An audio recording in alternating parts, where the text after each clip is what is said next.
네, 오늘의 뜨거운 이슈 시원하게 풀어드리겠습니다. 오늘의 커버스토리 박상현 아나운서 나와 있습니다. 어서 오세요. 네, 안녕하세요. 박상현입니다. 네, 박상현 아나운서 오늘 출근길 어땠어요? 오늘 출근길이요. 날씨가 조금 쌀쌀한 거 아닌가? 제가 몸이 안 좋아서 그런 건지 쌀쌀했는지 예. 모르겠는데 지금 날씨 찾아보니까 서울이 한 11도, 12도 선 정도에 머무르고 있네요. 예. 좀 쌀쌀한 게 맞았네요. 한낮에도 한 21도 네. 정도로 비교적 선선하다고 합니다. 네. 내일은 또 다시 크게 오릅니다. 서울이 27도로 또 약간 여름 날씨 느끼실 수 있겠습니다. 예, 한낮에는 여름 날씨 같아요. 그러니까요. 어제도 네. 그랬고요. 예, 잘 들었습니다. 자, 주요 이슈 좀 정리해 볼게요. 네. 어저께 TV 토론 조금 보셨어요? 네, 저는 예, 봤습니다. 예. 자, 대선 후보 첫 TV 토론. 자, 토론 주요 내용부터 좀 정리해 주세요. 네, 먼저 민주당 이재명 후보는 당장 서민 경제가 어렵기에 정부가 역할을 해야 한다라면서 집권 직후 가능한 범위에서 추경 편성을 통해서 서민 내수 경기를 살리겠다고 강조했습니다. 네. 그러면서 이어 이 후보가 국민의힘 김문수 후보를 향해 국가 부채를 감수하더라도 서민의 코로나19 극복 비용을 정부가 부담해야 하지 않겠느냐라고 물었고요. 김 후보도 일정 부분 국가 부채가 늘어날 수밖에 없다고 본다고 답하기도 했습니다. 예. 김문수 후보는 기업이 더 좋은 일자리를 만들 수 있게 규제를 완전히 판가리하겠다면서 기업이 해외로 나가지 않아도 국내에서 마음 놓고 사업하고 일자리를 만들 수 있게 하겠다고 약속했습니다. 네. 김 후보는 이 후보에게 헌법에도 민법에도 안 맞는 노란봉투법을 밀어붙일 생각이냐라고 물었어요. 이 후보는 대법원 판례와 국제노동기구에서도 인정된 내용이기 때문에 당연히 해야 한다고 답을 했습니다. 개혁신당 이준석 후보는 이재명 후보가 말하는 것에는 어떻게가 빠져 있고 이렇게 하겠다. 이런 것만 담겨 있다면서 어려울 때 그 사이비 종교인이 다가오는 것처럼 위험한 행태다 이렇게 맹비난을 하기도 했습니다. 네. 또 이 후보의 이른바 호텔 경제학 주장을 겨냥해서 돈이 사라지지 않는 무한 동력이냐고 비꼬기도 했습니다. 그러니까 여기에 대해서 이 후보는 이해를 돕기 위한 예시일 뿐이라면서 너무 극단적이다 이렇게 맞받기도 했습니다. 민주노동당 권영국 후보는 김문수 후보를 향해서 윤석열 전 대통령이 12.3 내란의 우두머리라는 사실과 나라 경제에 비수를 꽂은 사실을 인정하냐고 날을 세웠습니다. 그리고 윤 전 대통령을 비호한 사람이라면서 김 후보를 퇴출해달라고 덧붙였는데요. 김 후보는 헌법재판소가 탄핵 심판에서 내란죄를 뺀 걸 모르냐면서 즉답을 피했습니다. 네. 자, 이 관세 정책을 두고도 맞붙었어요. 그렇습니다. 이재명 후보는 미국과의 관세 협상을 두고 가장 중요한 원칙은 국익 중심이라면서 우리가 제일 먼저 나서서 서둘러 협상을 조기 타결할 필요는 없을 것 같다고 밝혔습니다. 네. 반면 김문수 후보는 트럼프 대통령과 자신이 가장 우호적인 관계가 형성돼 있다고 주장하면서 당선이 되면 한미 정상회담을 바로 개최하겠다고 말했습니다. 이준석 후보는 이재명 후보의 그 셰시의 발언을 거론하면서 너무 친중국적이라고 비판을 했고요. 이에 이재명 후보는 단편적인 생각이라면서 친중이라는 건 정치인으로서는 적절치 않다고 반박했습니다. 권영국 후보는 트럼프 대통령의 관세 폭탄은 단순한 관세가 아니라 약탈이고 경제 주권은 결코 협상의 대상이 아니라면서 트럼프 대통령을 향한 레드카드를 들어보이기도 했습니다. 네. 그리고 토론의 전날이었죠. 윤석열 전 대통령이 탈당을 했어요. 네, 맞습니다. 대선까지 이제 한 보름 정도 남았는데 지난 주말에 탈당을 했어요. 이게 이제 선거 막판의 변수로 떠오르고 있다라는 언론 보도들도 많이 나오고 있는데 SNS에 국민의힘을 떠난다라면서 국민의힘 김문수 후보에게 힘을 모아달라, 반드시 투표에 참여해달라라는 메시지를 냈습니다.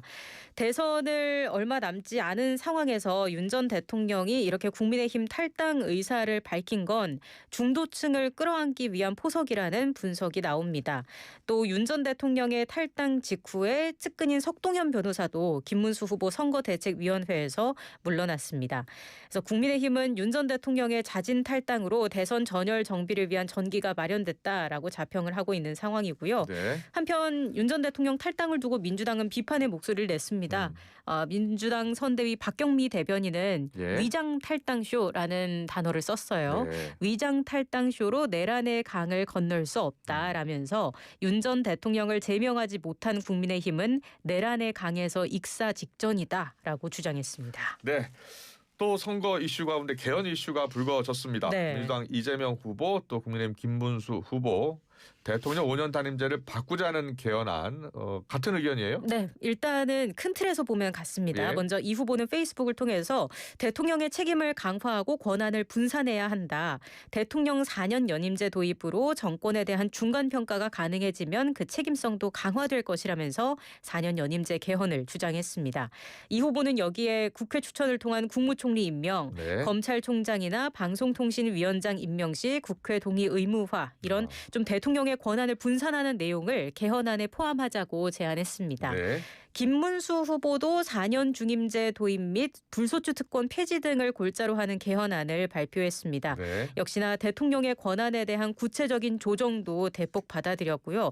그 제왕적 대통령제를 수술하겠다라면서 대통령 권한 분산의 필요성을 강조했습니다. 네. 그래도 차이는 있다면서요. 그렇죠. 일단 다시 한번 좀 설명을 드리자면 두 후보 모두 한 번 대통령을 한 사람이 또 할 수 있다라는 점은 같아요. 근데 그래요? 예. 이제 미묘하게 차이가 있는 겁니다. 일단 이 후보는 4년 연임제, 김 후보는 4년 중임제라고 말씀을 드렸는데 네.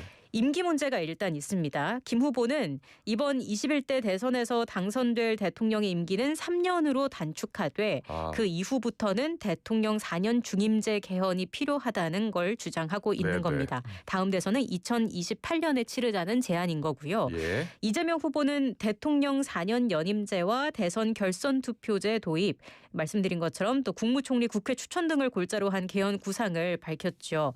내년 지방선거나 2028년 총선에서 개헌안 국민투표를 한 뒤에 네. 2030년 지방선거와 다음 대선의 주기를 맞추자는 게 이 후보의 생각인 겁니다.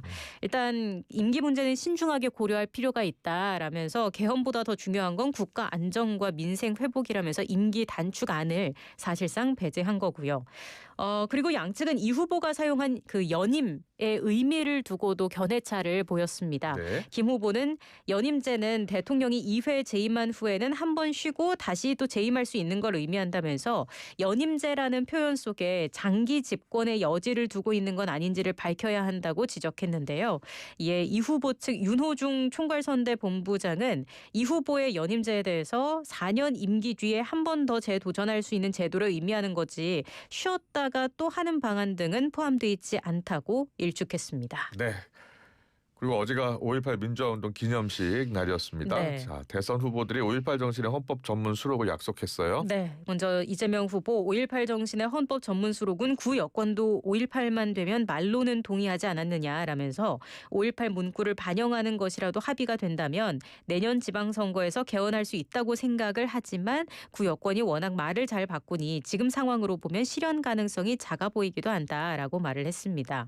이 후보는 기념식 직전에 자신의 그 페이스북에도 헌법 전문의 5.18 광주 민주화운동 정신을 수록하자고 썼습니다. 또 이준석 개혁신당 후보도 기념식장에서 기자들과 만나서 5.18 정신 헌법 수록에 꾸준히 긍정적인 입장을 표명해 왔다면서 실제 개헌이 추진된다면 우리 당도 긍정적으로 검토할 생각이라고 말했습니다. 그리고 기념식에 참석한 권영국 민주노동당 후보도 별도로 메시지를 냈습니다. 5월 정신을 헌법에 새겨 넣어야 한다고 강조했습니다. 네. 한편 김문수 국민의힘 후보는 기념식에는 불참을 했어요. 전날 광주 국립 5.18 민주묘지에 참배했다는 이유로 참석을 하지 않았고 그래요? 대신 김용태 비대위원장이 예. 참석을 했습니다. 예. 김 위원장은 5.18 정신은 특정 정당 의 소유물이 아니고 헌법 전문 수록을 약속한다고 목소리를 냈습니다. 국민의힘 선대위 수석 대변인도 논평을 통해서 5.18 정신의 헌법 전문 수록을 적극 추진해 국가가 책임지고 역사적 정의를 완성할 수 있도록 5월 정신을 계승하겠다고 밝혔습니다. 네. 자, 선거 이슈 좀 더 짚어볼까요? 자, 김문수 대선 후보 윤석열 전 대통령 탈당을 계기로 이재명 후보 추격전에 총력을 기울이고 있다고요? 네, 그렇습니다. 국민의힘은 지지층 분열과 중도층 이탈 원인 중 하나로 꼽혔던 윤 전 대통령의 당적 문제가 이제 해소되면서 반전의 계기가 마련됐다라고 보고 있는 것 같습니다. 신동욱 중앙선대위 수석 대변인은 이제 남은 2주 동안은 더 자유롭게 선거 유세를 할 수 있는 기반이 마련됐다고 분석했습니다. 네. 김 후보는 우선 자신의 청렴성과 도덕성을 전면에 내세워서 이 후보와 적극적으로 차별화하는 한편 민주당이 밀어붙이는 조희대 특검법이나 대법관 증원 법안 등을 이 후보의 사법 리스크 제거를 위한 폭거로 규정하며 공세를 펴겠다는 계획입니다. 네. 어제 토론에서 나오는데 커피 원가 120원 발언은 어디서 나온 거예요? 이게 그 앞서 지난 16일 군산 유세에서 네. 이 후보가 5만 원 받고 땀 뻘뻘 흘리면서 1시간 그 닭을 고아서 팔아봐야 3만 원밖에 안 남지 않냐. 예, 그런데 예. 커피 커피 한 잔 팔면 8,000원에서 10,000원을 받을 수 있는데 원가가 내가 알아보니까 120원이라고 말을 했던 겁니다. 예. 그래서 국민의힘은 이 후보의 커피 원가는 120원 발언을 두고 비판을 하고 있습니다. 시장 경제에 대한 무지함을 드러냈다고 비판을 했고요. 김용태 비대위원장은 페이스북에 커피 원가가 120원인데 너무 비싸게 판다는 민주당 이재명 후보의 발언에 커피로 생계를 이어가는 수많은 자영업자들은 가슴을 쳤다고 말을 했습니다. 그리고 4년 연임제 이것과 관련 그 개헌 구상에 대해서도 장기 독재 선포라고 공세를 폈습니다. 신동욱 수석 대변인은 이 후보가 느닷없이 대통령 4년 연임제 도입을 들고 나왔다. 물론 본인한테는 적용하지 말자고 한다. 꼼수 대마왕 같다. 입장이 바뀐 이유야 뻔하다라면서 자신이 대통령이 될 확률이 높으니 굳이 지금 당장은 개헌을 할 필요가 없다는 것이다라고 덧붙이면서 반 이재명 공세에 좀 박차를 가하고 있는 모습입니다. 네.